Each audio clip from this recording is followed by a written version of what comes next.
You're accidentally teaching your dog that you don't trust them. If your dog doesn't trust you, it's probably because you don't trust them. It's a brutal thought, but here's the reality. Most owners are walking around with a leash that's less about safety and more about control. And your dog knows it. You think you're keeping them safe by hovering, correcting, and never letting them out of your sight. But to a dog, that constant surveillance doesn't say, "I love you." It says, "I don't believe you can handle this." You see, the average dog owner operates on a fundamental misunderstanding of what trust actually looks like. We think it's about obedience. When they come when called, we feel trusted. But that's just compliance. Trust is not a reward for good behavior. Trust is the space you give them before they've earned it. That's where the dark truth lies. Dogs that are given the freedom to make choices in a safe environment show significantly lower stress markers than dogs who are micromanaged. That's what researchers at the University of Bristol found in their canine behavior studies. But here is the twist that will make you uncomfortable.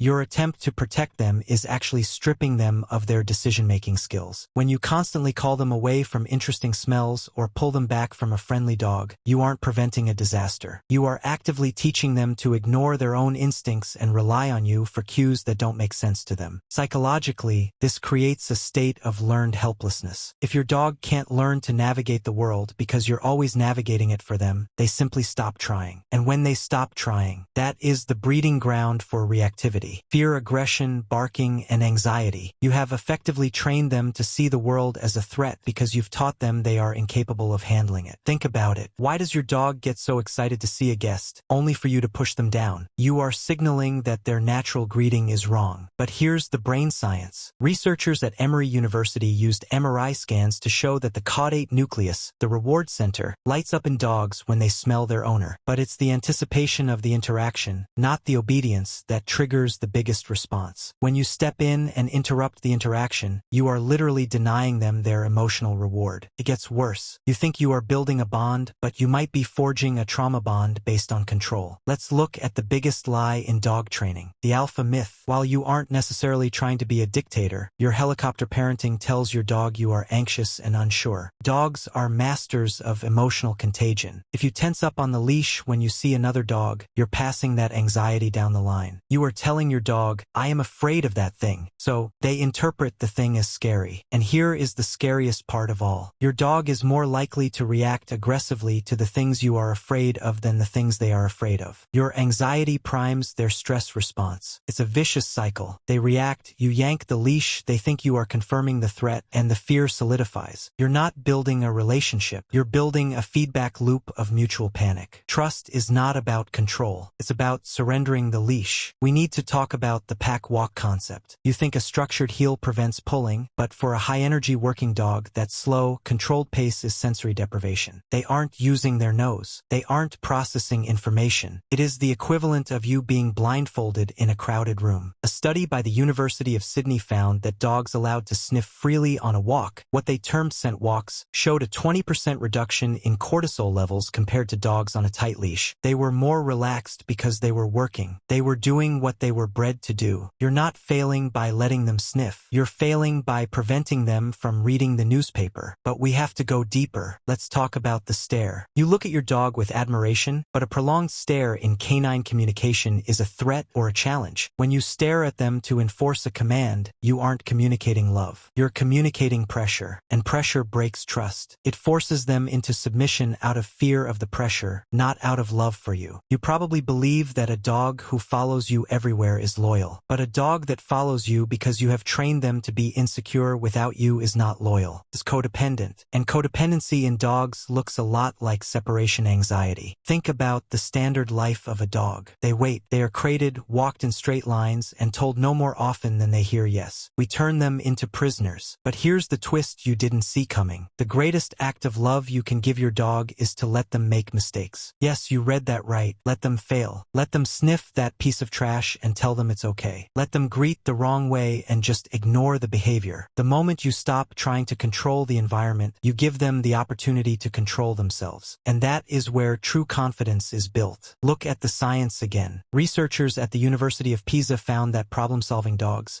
allowed to figure out a puzzle without interference, displayed higher levels of optimism in cognitive bias tests. In plain language, dogs that are allowed to work things out on their own are happier and more resilient. You don't need to be the the fixer of every situation. You need to be the safety net that catches them if they fall, not the cage that stops them from moving. The best leaders don't demand obedience. They inspire confidence. So, how do you fix this? Stop micromanaging the walk. Give them a loose leash that you don't tighten unless absolutely necessary. Stop repeating commands. Say it once and let them process it. Most importantly, stop hovering. Let them explore. Let them be dogs. It's terrifying to trust something that can't use words, but they trust you with their entire lives. Isn't it time you returned the favor by trusting them with a little bit of life? This isn't just training. It's a philosophy. It's looking at your dog as a partner, not a subordinate. When you stop treating them like a machine that needs perfect inputs to produce perfect outputs, you finally see the soul you brought into your home. If you're ready to build that deeper trust, hit like, subscribe to Paw Theory, and leave us a comment below. I want to leave you with this. If trust is the foundation of your relationship, why are you so scared to let them stand on their own two paws?